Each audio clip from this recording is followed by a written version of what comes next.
Finally, I got an email that my Apple Music is going up, my Hulu is going up, my cable is going up. You know, with inflation, it seems like a lot of services are going up. Even restaurants are increasing their prices as well. So I think this is a good time, now that we're almost a few weeks away from 2023, that we take a look at our finances and see, you know, like what's going on. Do I have any services or memberships that I'm not using? Y'all, the other day, I had got a trial for Experian because I was wanting to see what all three of my credit scores were, and I forgot to end the trial, and then they end up charging me $25. So I'm like, dang, that ain't even right. You know, think about some of those things that you have coming off of your credit cards that you don't even know, and then you've been paying for something for like 2 years for $25 or $30. You know, just think about how much money you could have. In this video, I want to talk about how we can get our finances in order, especially so that we're not living paycheck to paycheck.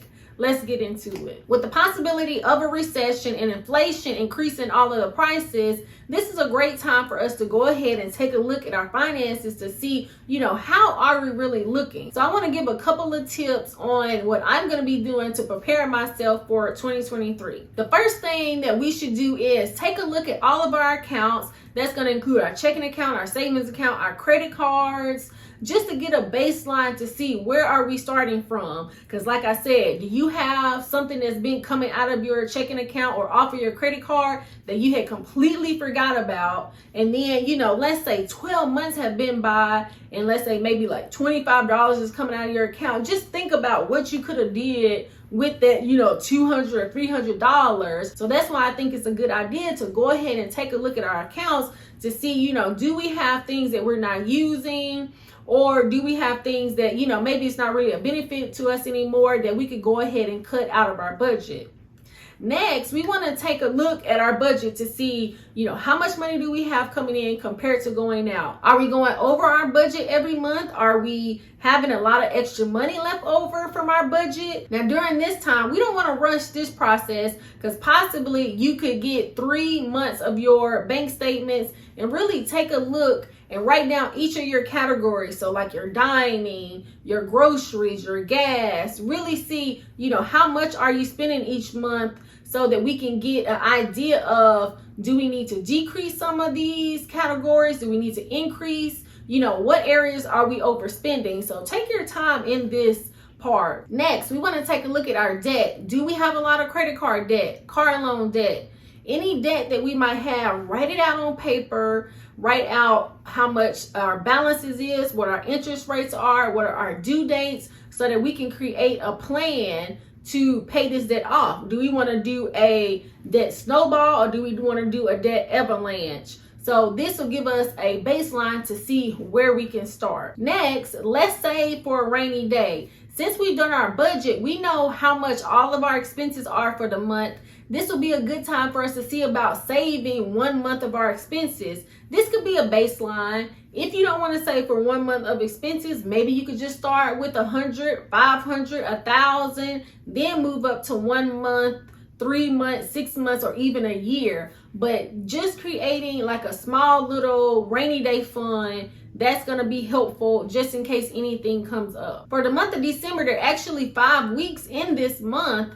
So it's possible that some individuals will get paid an extra check, no matter if you get paid bi-weekly or weekly. Now for myself, I won't be getting paid an extra check, but that could also help if you want to save some additional money, if you want to do something good for yourself, or, you know, since we're in the month of December and Christmas is around the corner, maybe this could give you some extra money for Christmas as well. So that's why I think it's good for us to do our budgets every month so that we can see, you know, where we're standing and we can put that extra money aside every month.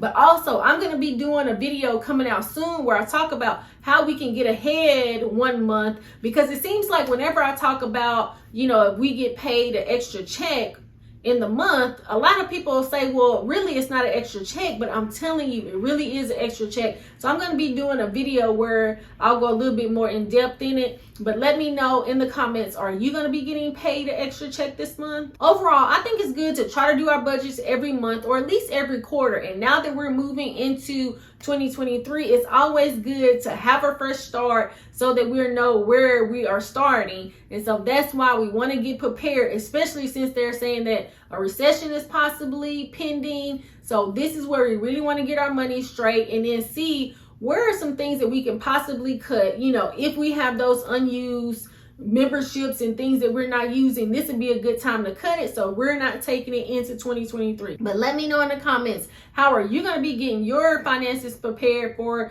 2023? And do you have any goals that you want to start for the new year? Check out this video where I was talking about 5 credit cards that you can do a balance transfer, and they have 0% interest for new purchases and the balance transfers for up to 21 months. It's not a game, it's a